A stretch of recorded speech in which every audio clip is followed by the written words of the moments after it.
KGF ನಗರದ ಎಲ್ಲ ನಾಗರಿಕರಿಗೆ ನಮಸ್ಕಾರ. ನಾನು KGF ನಗರಸಭೆಯ ಕಮಿಷನರು.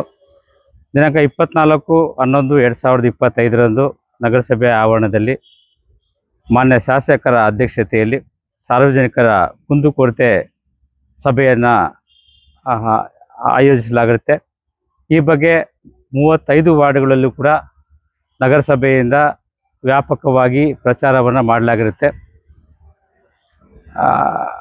ತಾಲೂಕು ಆಡಳಿತ ಮತ್ತು ನಗರಸಭೆ ನೀಡತಕ್ಕಂತಹ ಹಲವಾರು ಸೇವೆಗಳಲ್ಲಿ ವ್ಯತ್ಯಾಸಗಳಾಗಿ ವಿಳಂಬವಾಗುತ್ತಿರುವ ಬಗ್ಗೆ ಸಾರ್ವಜನಿಕರು ಮಾನ್ಯ ಶಾಸಕರಲ್ಲಿ ಲಿಖಿತವಾಗಿ ಅಥವಾ ಮೌಖಿಕವಾಗಿ ಅಹವಾಲುಗಳನ್ನು ಸಲ್ಲಿಸಿ ಪರಿಹಾರವನ್ನು ಕಂಡುಕೊಳ್ಳೋದಕ್ಕೆ ಒಂದು ವೇದಿಕೆಯನ್ನು ನಾವು ನಾಳೆ ನಿರ್ಮಾಣ ಮಾಡಿದ್ದೀವಿ. ಇದರ ಉಪಯೋಗವನ್ನು ಸಾರ್ವಜನಿಕರು ಪಡ್ಕೋಬೇಕಾಗಿ ನಾನು ವಿನಂತಿ ಮಾಡ್ತಾ ಇದ್ದೇನೆ. ಜೊತೆಗೆ ನಮ್ಮ ನಗರವನ್ನು ಅತಿ ಮುಖ್ಯವಾಗಿ ಕಾಡ್ತಾ ಇರ್ತಕ್ಕಂಥ ಸಮಸ್ಯೆ ಅಂದರೆ ಕಸದ ಸಮಸ್ಯೆ. 700 ಜನಕ್ಕೆ ಒಬ್ಬ ಪೌರ ಕಾರ್ಮಿಕರನ್ನು ಸರ್ಕಾರವು ನೇಮಕ ಮಾಡಲಾಗಿರುತ್ತೆ.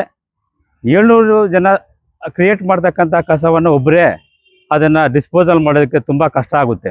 ಅದಕ್ಕೋಸ್ಕರ ಸರ್ಕಾರದ ನಿಯಮಾವಳಿಯಂತೆ ಪ್ರತಿ ಮನೆಯಿಂದ ಕೂಡ ಹಸಿ ಕಸ ಮತ್ತು ಒಣಕಸವನ್ನು ಬೇರ್ಪಡಿಸಿ ನಗರಸಭೆಯ ವಾಹನಕ್ಕೆ ಕಡ್ಡಾಯವಾಗಿ ನೀಡುವುದು ನಿಯಮವಾಗಿರುತ್ತೆ. ಈ ನಿಯಮವನ್ನು ಪಾಲನೆ ಮಾಡುವ ನಿಟ್ಟಿನಲ್ಲಿ ಈಗಾಗಲೇ ಒಂದು ಹೆಜ್ಜೆ ನಗರಸಭೆ ಮುಂದೆ ಬಂದಿದೆ. ಇನ್ನು ಕೆಲವೇ ದಿನಗಳಲ್ಲಿ ಈ ಒಂದು ಆದೇಶವನ್ನು ನಾವು ಜಾರಿಗೆ ತರ್ತೇವೆ. ದಯವಿಟ್ಟು ಸಾರ್ವಜನಿಕರು ಸಹಕಾರ ನೀಡಬೇಕು. ಏನು ಬ್ಲ್ಯಾಕ್ ಸ್ಪಾಟ್ ಕಸವನ್ನು ನೀವು ಮನೆಯಿಂದ ತಗೊಂಡ್ಬಂದು ಹೊರಗಡೆ ದಾರಿಯಲ್ಲಿ ಬಿಸಾಕೋದ್ರಿಂದ ನಗರದ ಸೌಂದರ್ಯ ಹಾಳಾಗುತ್ತೆ ಮತ್ತು ಆರೋಗ್ಯ ಕೂಡ ಕೆಡ್ತದೆ. ಇದಕ್ಕೆ ನೀವೇ ಸಂಪೂರ್ಣ ಜವಾಬ್ದಾರಿಯಾಗಿರ್ತೀರಿ. ದಯವಿಟ್ಟು ನಿಮ್ಮ ಜವಾಬ್ದಾರಿಯನ್ನು ನಮ್ಮ ಜವಾಬ್ದಾರಿ ಜೊತೆಗೆ ಕೈ ಜೋಡಿಸಿ ನಗರವನ್ನು ಸ್ವಚ್ಛ ನಗರವನ್ನಾಗಿ ಮಾಡೋದಕ್ಕೆ ತಾವೆಲ್ಲ ಸಹಕಾರ ನೀಡಬೇಕು.